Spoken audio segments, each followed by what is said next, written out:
Welcome back to PetFlix. I'm Tricia Plovey with Canine Companions Rescue Center and the host of PetFlix. Canine Companions Rescue Center is a nonprofit 501c3 corporation founded in 2004 for the purpose of working with the community and area animal control agencies to promote the adoption of dogs without families.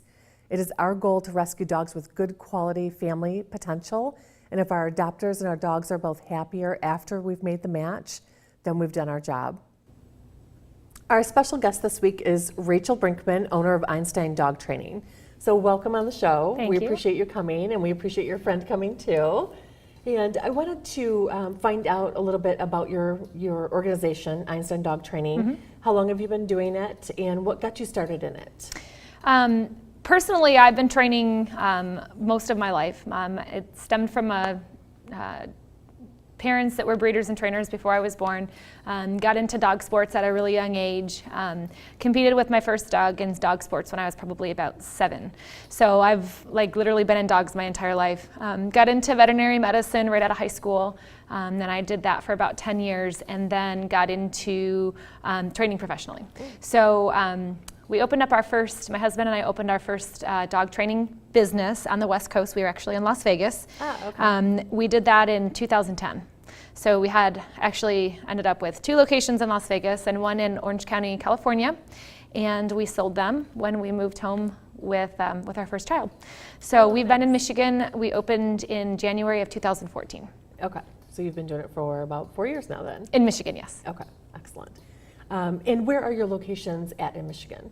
We have a physical location in Fenton, Okay. and then we also have a mobile location in Oakland County. So we basically cover Genesee County, Livingston County, Oakland County, and parts of Macomb. Okay, and when you say a mobile location, can you talk to us a little bit more about that? So the trainers that we have at our Oakland County location do the majority of training in the client's home, and then we also we call them group outings. We do a lot of things in public areas, public parks, downtown, Royal Oak, Birmingham, that kind of thing, where we go and do training out in the real world, right? So rather than doing all of our training at a facility, sometimes the dogs do really great when they come into the facility, but then when they get out on a walk, when they go to downtown places, go to busy areas with their owners, then the vibe is different. Sure. The surroundings are different, so the dogs act differently. So we like to do training in real life scenarios so that clients have control of their dogs in their real life. Right, because there are many things that you can encounter when you're out, like even if you take your dog to Petco, for instance, or PetSmart, Yeah. that they want to be prepared for. So, Yep. And then what additional services do you offer?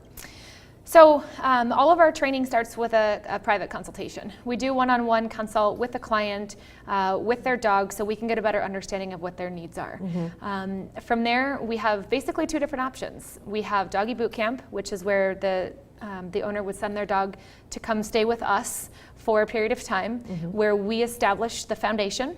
And then we also have just regular training, which even if they do boot camp, we still follow up with our regular training programs, which start off with our private lessons, and then they get into group lessons. Okay. And you not only train the dog, but then you train the owner on how to most important handle part, the dog. most Right. important part. I can train your dog all day long, but Right. if the clients are unable to apply the same techniques that we are, then of course the dog isn't going to listen to them. Right, exactly, and the training will be for naught then. Right. So, okay. And then tell us a little bit about your friend here. This is Schizo. Skits, you sit? Good boy. This is my dog. He is half Dutch Shepherd and half Staffordshire Bull Terrier. So he is a mixed breed, but he was bred for sport. He's trying to get your attention. Schizo has a pretty long resume. He's my dog. So not only has he been my demonstration dog for quite some time, but we also compete in a variety of dog sports. He competes in 2 different sports, flyball and dock diving primarily. He's actually one of the top ranked dogs in the world for speed retrieve division of dock diving. Very nice. Wow, who knew? What a good boy.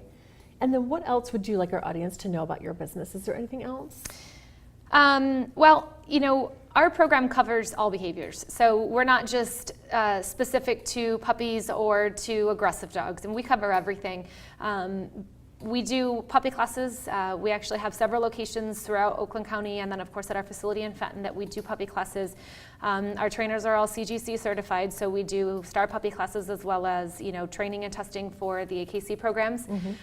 But we also do everything in between. So we do your basic obedience, house manners, leash manners, but we also do like off-leash training and control around distractions, which is ultimately what a lot of people have trouble with, is the distraction training. And then we, on our more advanced side of the scale, we do behavior modification. So we fix major problems that people are experiencing at home.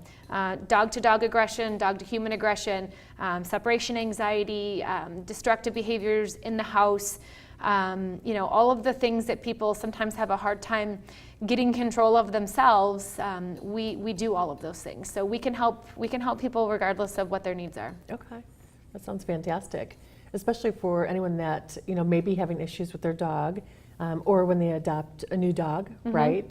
That may come with a certain set of issues. That's great to know you can be a resource to them. We like to reference ourselves as trainers that help to keep families together. All across the board, keeping dogs in home, as well as keeping relationships together. Right, so you're not fighting over the dog's behavior. Exactly. Because sometimes we see it, the wife said it at their end, or the husband says it's me or the dog. Right. We fix that stuff up. Yes, it sounds like you do.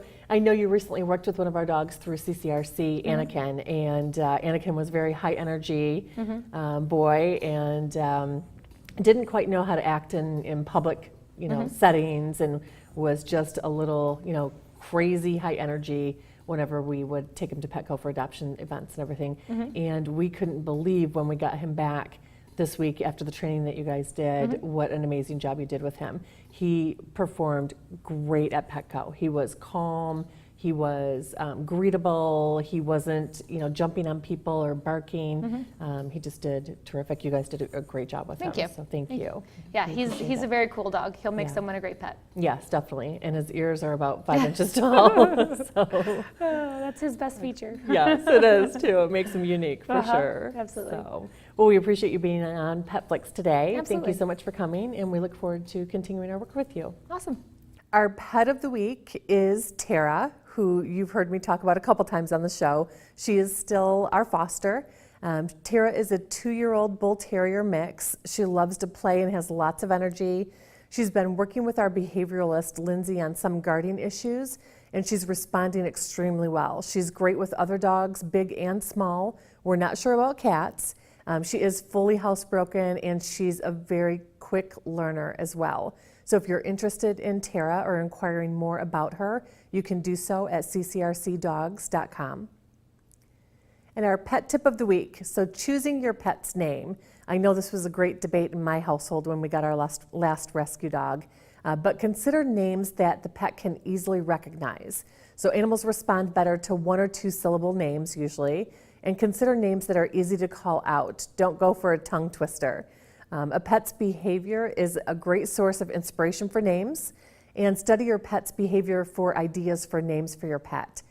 You can avoid names that sound like standard instructions, for instance, such as Spirit, which sounds like sit, or Kay, which sounds like stay, or Fletcher, which sounds like fetch. It can be difficult for dogs to tell the difference between similar sounding words.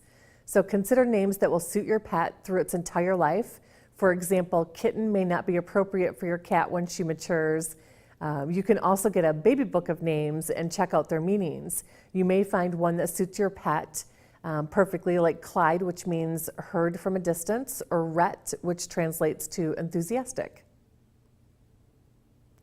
And does your company have a matching gifts program or a doer for dollars type of community service program in place?